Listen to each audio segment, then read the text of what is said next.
Olá para você ligado em tudo sobre futebol, Resenha Tática tá na área para falar sobre seleção brasileira, encerrar o assunto seleção brasileira e essa última data FIFA antes da convocação final de Carlo Ancelotti para a Copa do Mundo. Eu vou dissecar aqui como é que funciona o 4-2-4 tão falado nos últimos tempos e usado nos amistosos finais contra a França e contra a Croácia. Eu vou trazer aqui uma câmera tática que eu gravei em Boston e vídeos também dos jogos contra a Croácia, do jogo contra a Croácia e também do jogo contra a França para a gente dissecar como que vai jogar a seleção brasileira. Para mim ficou muito claro agora nesses dois últimos amistosos antes da Copa do Mundo e também fazer uma projeção do 11 inicial de Carlo Ancelotti, também as variações táticas que ele pode usar na Copa do Mundo. Então siga ligado nesse vídeo para saber tudo sobre o 4-2-4 de Carlo Ancelotti e como a seleção brasileira vai jogar na Copa do Mundo.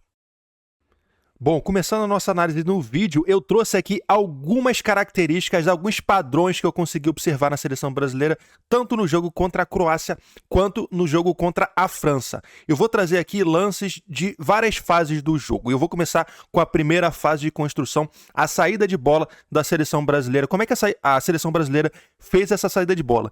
Lembrar aqui que nos dois jogos contra a França e Croácia, a seleção brasileira teve abordagens diferentes, porque no jogo contra a França o Brasil jogou mais para o contra-ataque, jogou com mais saída em velocidade.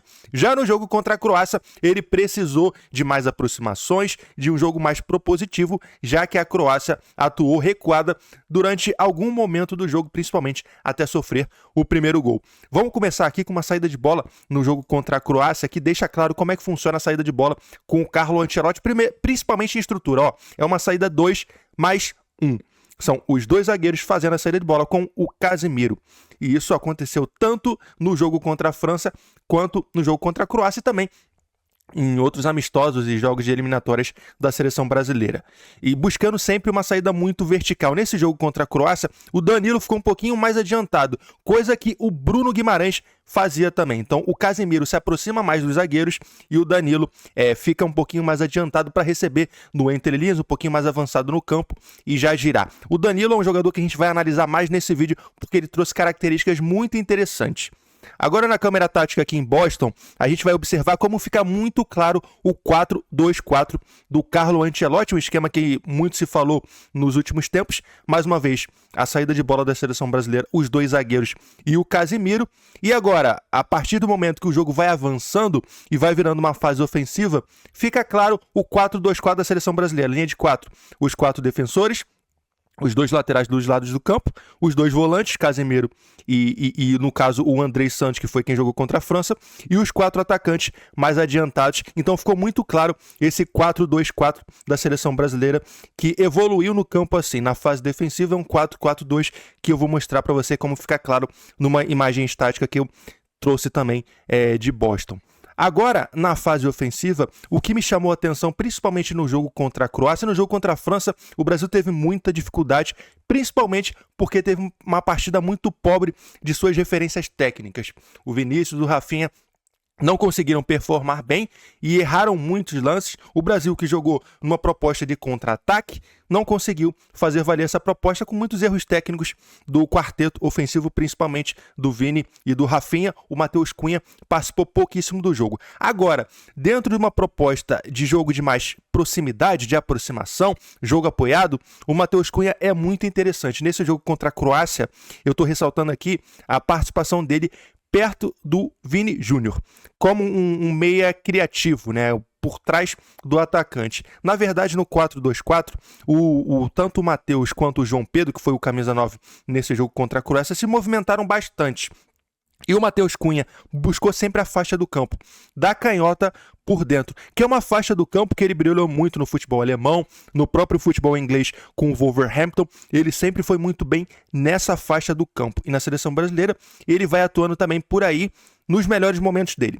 Nesse jogo contra a Croácia, ele se aproximou muito do Vini Júnior para criar jogo, criar linhas de passe por esse lado esquerdo. Como eles estão aqui, ó, o Vini com o Matheus Cunha perto da meia-lua, apareceu como opção de passe, tem uma zona de campo de liberdade para conseguir trabalhar um domínio orientado para fazer a finalização, e é o que acaba acontecendo. Ele faz uma finalização muito perigosa no cantinho e o goleiro fez uma ótima defesa.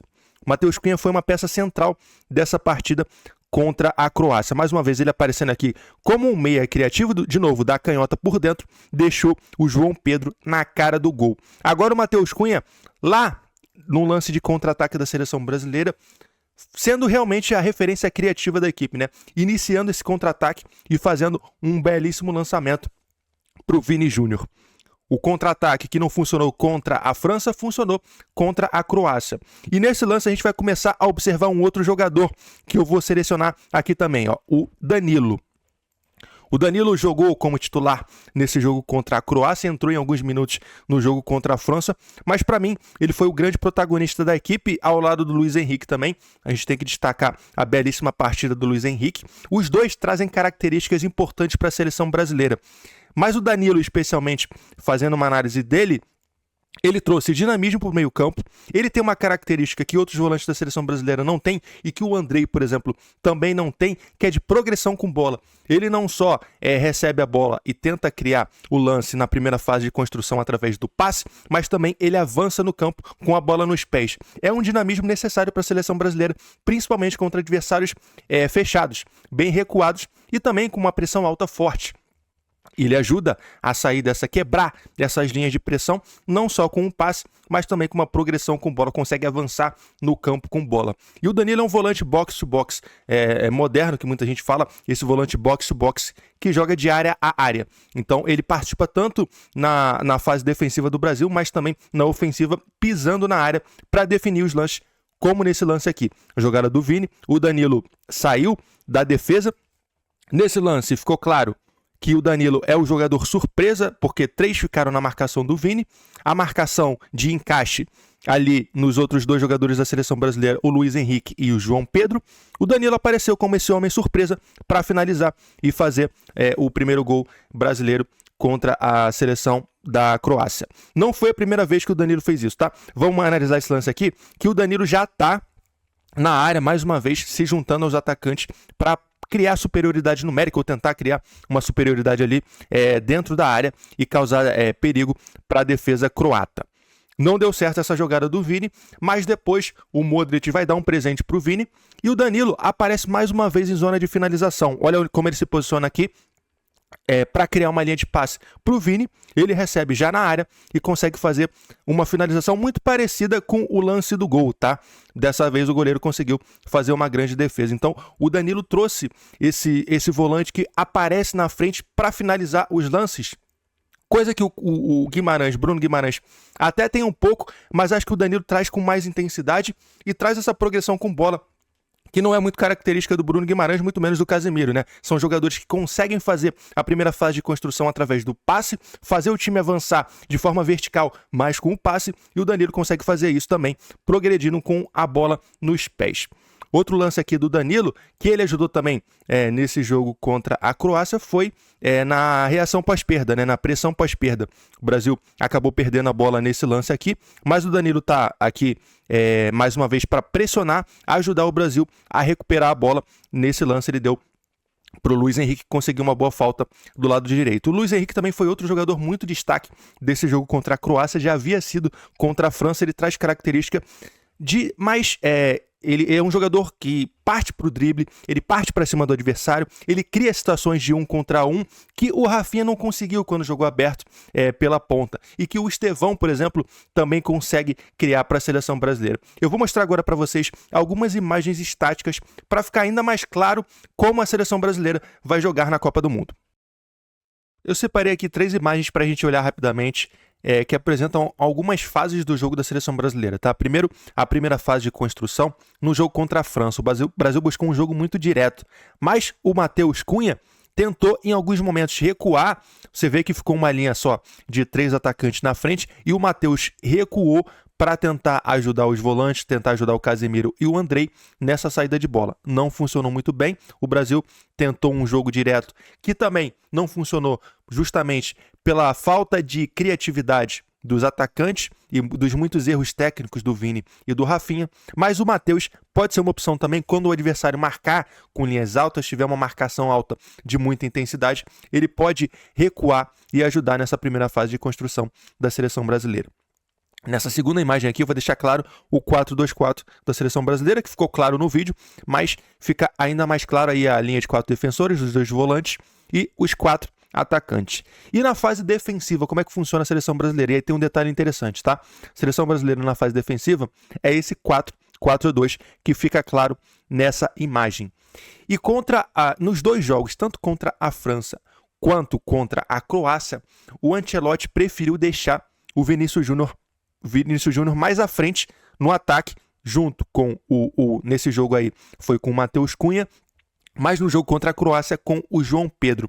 Então, na recomposição defensiva, ficou muito claro que o Ancelotti quer deixar o Vini na frente para não se desgastar tanto e aí ter mais condições físicas de, no contra-ataque, numa jogada em velocidade, conseguir decidir por aquele lado esquerdo que ele faz tanto no Real Madrid e na seleção brasileira ainda não conseguiu fazer, é bem verdade. Então, na fase defensiva 4-4-2, e o que ficou claro para mim é que seja a seleção brasileira jogando com o João Pedro ou sem o João Pedro, o Vinícius Júnior vai ser o jogador que vai ficar no ataque, na linha de 2, fazendo a primeira pressão e não voltando na lateral. Isso aí fica uma função para o Martinelli, para o Matheus Cunha ou para quem quer que jogue na seleção brasileira no ataque, seja mais centralizado ou seja na ponta. Eu quero finalizar aqui agora com a projeção da seleção brasileira para a Copa do Mundo e algumas variações táticas que o Ancelotti pode ter para esse Mundial. Algumas delas eu acho que ficaram muito claras nesses últimos amistosos aqui contra a França e contra a Croácia, tá? A seleção base do Brasil deve jogar nesse 4-2-4. E aí, a princípio, João Pedro, Matheus Cunha, Vinícius e Rafinha no ataque, sendo que o Estevão também é muita opção por aqui. E o Estevão pode entrar tanto quanto no lugar de um jogador de frente, ou o Matheus ou o João Pedro. E aí o Rafinha passa a ser esse jogador mais centralizado, pode passar também a jogar por trás do atacante, como ele fez contra o Barcelona do outro lado. E aí a seleção brasileira, por exemplo, faz uma primeira fase de construção com 3 jogadores. O Wesley dá amplitude e a gente forma aquele 3-2-2-3 que ficou comum atualmente no futebol. O Wesley dando amplitude, Marquinhos fazendo a saída de bola com o Gabriel Magalhães e o Douglas Santos, que já foi um lateral construtor na própria seleção brasileira. Acho que foi os melhores momentos dele na seleção brasileira, sendo um lateral construtor. A dupla de volante. E aí o Estevão e o Rafinha por dentro. Atrás do atacante, o Cunha ou o João Pedro.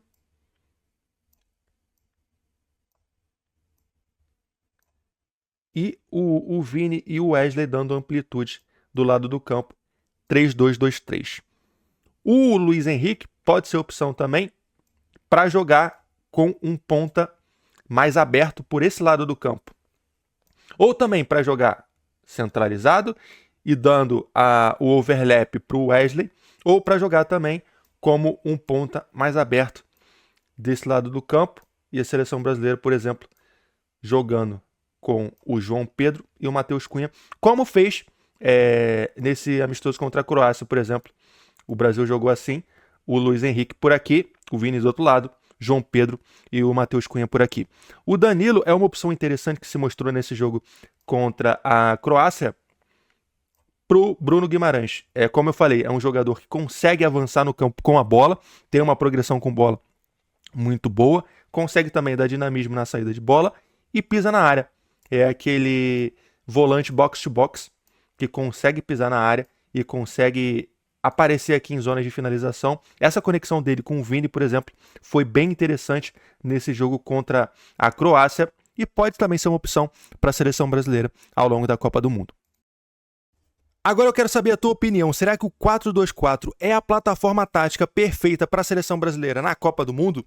Deixa aqui abaixo também quem você acha que ganhou uma vaga no Mundial depois desses amistosos contra a França e Croácia. O Danilo, por exemplo, não o lateral, o zagueiro, que o Ancelotti já confirmou, mas o Danilo volante. Você acha que ele merece um lugar na convocação final para a Copa do Mundo? Agradeço mais uma vez a tua companhia, agradeço também a parceria do Once Sport, que me ajudou a fazer os desenhos desse vídeo, e também te convido a ficar ligado aqui no YouTube de O Gol, porque mais para perto da Copa do Mundo eu vou trazer análises coletivas dos 3 adversários do Brasil na primeira fase da Copa do Mundo: Escócia, Haiti e Marrocos. Até a próxima e um abraço.